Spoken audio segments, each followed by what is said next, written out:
একজন সাদা কাপড় পরিহিত লোক নাকি হঠাৎ তার কাছে এসে তাকে জড়িয়ে ধরল, তারপর তাকে মাটিতে শুয়ে দিল, তার বুক চিরে হৃৎপিণ্ড নিয়ে গেল। ফিরে এসে হালিমাকে বললাম, মনে হয় বাচ্চাটাকে ওর পরিবারের কাছে ফিরিয়ে দেওয়া উচিত, ওর এখানে থাকাটা নিরাপদ না। একদিন কিছু লোক বিনা কারণে আমাদের তাঁবুতে এসেছিল। তারা তার শরীরের চিহ্নগুলো দেখে বলল, এই সেই বালক, এই সেই বালক। তারা ওকে নিয়ে যেতে চাইল। আমি আপনাকে বোঝাতে পারবো না সেদিন কিভাবে আমরা ওদের হাত থেকে ওকে বাঁচিয়েছিলাম। এক শিশু জন্ম নেবে যার মধ্যে তাই হামাভূমির চিহ্ন থাকবে, শেষ দিনেও রাজত্ব করবে। তিনি পুরো বিশ্বের শেষ নবী। তার জন্ম এখনই হয়ে গেছে, অথবা খুব শীঘ্রই তার জন্ম হবে পবিত্র এই ভূমিতে। তার পিতামাতা অল্প বয়সে মারা যাবেন এবং তিনি দাদা চাচার কাছে মানুষ হবেন। এই সুসংবাদ তারা তাদের গোপন বই থেকে জানতে পেরেছিলেন। আপনি কি আমাকে কিছু বলবেন আব্বা? হ্যাঁ, একটা গোপন কথা বলতে চাই, যেটা তুমি আর কাউকে বলবে না। গোপন কথা? কি বিষয়ে কথা বলবেন আব্বা? কার ব্যাপারে? আব্দুল্লাহর পুত্র মুহাম্মাদের ব্যাপারে। মুহাম্মদ? খারাপ লাগে ওর জন্য, একটা এতিম শিশু। তুমি তো জানো আবু তালিব, আমি সত্য বলি। আচ্ছা, তোমার কি মনে আছে আমি ইয়েমেনের রাজা সাইব বিনতে আজানকে অভিনন্দন জানাতে গিয়েছিলাম? ইথিওপিয়ানদের পরাজিত করে তিনি বিজয়ী হবার পর। হ্যাঁ, অবশ্যই মনে আছে আব্বা, অবশ্যই। সেদিন কি ভোলা যায় নাকি? তিনি আমাকে খুব গুরুত্বপূর্ণ একটা কথা বলেছিলেন, যেটা অবশ্যই তোমাকে এখন বলা উচিত। কারণ মৃত্যু অবশ্যম্ভাবী, কেউ জানে না কে কখন মৃত্যুবরণ করবে। আল্লাহ আপনাকে দীর্ঘায়ু দান করুক। এখন বলুন আব্বা। রাজা আমাকে খুব সম্মান দিয়েছিলেন, তিনি আমাকে অনেক উপহার দিয়েছিলেন। এসব দেখে কুরাইশ প্রধানরা ঈর্ষা করছিল। আমি বারবার বলেছি, ঈর্ষা করো না, বরং তোমাদের অপেক্ষা করা উচিত ভবিষ্যতের সবচেয়ে বড় সুসংবাদের জন্য। কিসের সুসংবাদের কথা বলছেন? আমি এতদিন এটা কাউকে বলিনি কাউকে, তোমাকেই বলছি। কথাটা তোমাকে গোপন রাখতে হবে, আর একটা দায়িত্বও পালন করতে হবে। আপনি তো জানেনই আমি ধৈর্যশীল মানুষ না, আমাকে অপেক্ষা না করিয়ে বলুন। শোনো পুত্র আবু তালিব, রাজা সাহিব বলেছিলেন, এক শিশু জন্ম নেবে যার মধ্যে তাই হামাভূমির চিহ্ন থাকবে, শেষ দিনেও রাজত্ব করবে। তিনি পুরো বিশ্বের শেষ নবী।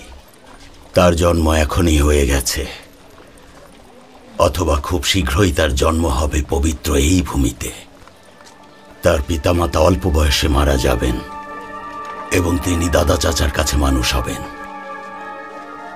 এই সুসংবাদ তারা তাদের গোপন বই থেকে জানতে পেরেছিলেন। তারপর আমি রাজাকে জিজ্ঞেস করেছিলাম, তিনি আমাকে বললেন, সেই পবিত্র শিশুর জন্ম হবে আমার নিজের পরিবারে, যে পরিবার আব্দুল মুত্তালিবের পরিবার। তাই তাকে ইহুদি, এমনকি আমাদের গোত্রের মানুষদের থেকেও নিরাপদে রাখতে হবে, কারণ তারা তাকে হত্যা করার চেষ্টা করবে, কিন্তু নিশ্চয়ই কাবার মালিক তাকে সুরক্ষা দেবেন। এই সত্যটা শুধু তোমার আর আমার মধ্যেই রেখো, এমনকি তোমার গোত্রের প্রধানদের সাথেও এই বিষয়টা নিয়ে কখনো কথা বলো না আবু তালিব।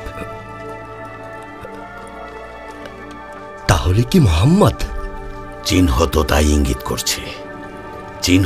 ইঙ্গিত করছে আবু তালিব। তুমি মুহাম্মদকে দেখে রেখো, যতদিন তুমি বেঁচে আছো সতর্ক থেকো। এটুকুই তোমার কাছে আমার আশা। আমাকে নিরাশ করো না। আমি বিশ্বাস করি তুমি আব্দুল মুত্তালিবকে পরাজিত করবে না। না বা না, আমি আপনাকে কখনোই পরাজিত হতে দেব না। যতক্ষণ আমার প্রাণ আছে ওর বিপদ হবে না। আমি ওকে সবসময় নজরে রাখবো, আপনি নিশ্চিন্তে থাকুন কুরাইশ প্রধান। রহমত বর্ষিত হোক। আমি এমনটাই আশা করেছিলাম আবু তালিব, এমনটাই আশা করেছিলাম।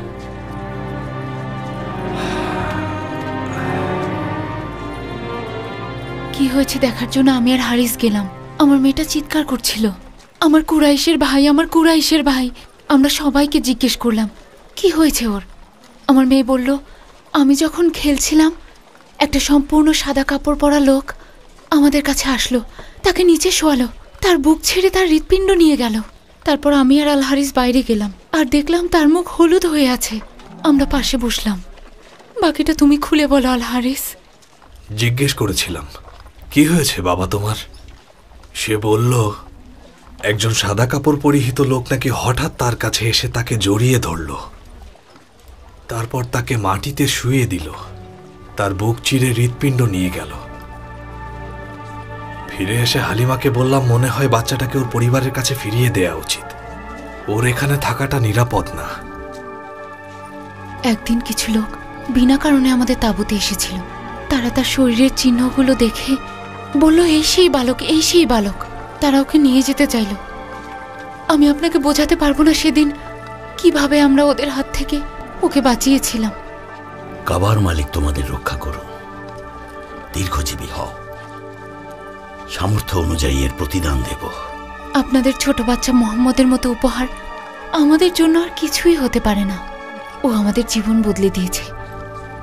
আমাদের চারণভূমি আবার উর্বর হয়েছে, গবাদি পশুগুলো দুধে পরিপূর্ণ হয়েছে। আমাদের ঘরে আবার সুখের দিন ফিরে এসেছে। মনে হচ্ছে কোনো পবিত্র দয়ালু হাত আমাদের উপর অশেষ রহমত বর্ষণ করছেন। এ বিষয়ে আমিনার সাথে কথা বলেছ? হ্যাঁ, আমি বলেছি। কি বলেছে সে তোমাকে? আমার ঘটনা তাকে বলার পর সে আমাকে আরো আশ্চর্যজনক ঘটনা বলেছে। বলেছে তুমি কি তার উপর শয়তানের প্রভাব নিয়ে ভয় পাচ্ছ? আমি বললাম হ্যাঁ পাচ্ছি। সে বলল না, আল্লাহ শপথ তার উপর কোনোদিন শয়তানের প্রভাব পড়বে না। সে আমাকে আরো বলল যখন মোহাম্মদের জন্ম হচ্ছিল তখন আমি একটা স্বপ্ন দেখেছিলাম আমার গর্ভ থেকে নূর ছড়াচ্ছে। নূরের আলোয় সিরিয়ার প্রাসাদগুলো দেখা যাচ্ছিল। সে আমার ভেতরে একটা জলজলে আলো ছিল। তাই তুমি এসব নিয়ে চিন্তা করো না হালিমা। আমি জানি সে একজন বরকতময় বালক। প্রার্থনা করছি পবিত্র কাবার মালিকের কাছে আমাদের সাথে মোহাম্মদের বন্ধন যেন কখনো ছিন্ন না হয়। আমরা যেন তাকে সব বিপদ থেকে রক্ষা করতে পারি। আমার নাতি মুহাম্মদকে সতর্কভাবে বড় করতে হবে। রাসূলুল্লাহ সাল্লাল্লাহু আলাইহি ওয়াসাল্লামকে 5 বছর পালন করার পর হালিমা ওনার মা আমিনার কাছে ফিরিয়ে দেন। নবী মুহাম্মদ 6 বছর বয়সে প্রথম মদিনায় গমন করেন। তিনি তার চাচার পরিবার আর আল নাজ্জার পরিবারের শিশুদের সাথে খুব ভালো সময় পার করছিলেন এবং তারাও ওনাকে খুব আপন করে নিয়েছিল। মক্কায় ফিরে আসার সময় ওনার মা ওয়াহেবের কন্যা আমিনা পথিমধ্যে মারা যান এবং আল আবুয়াতে তাঁকে দাফন করা হয়, যেটা মক্কা এবং মদিনার মধ্যবর্তী স্থানে অবস্থিত।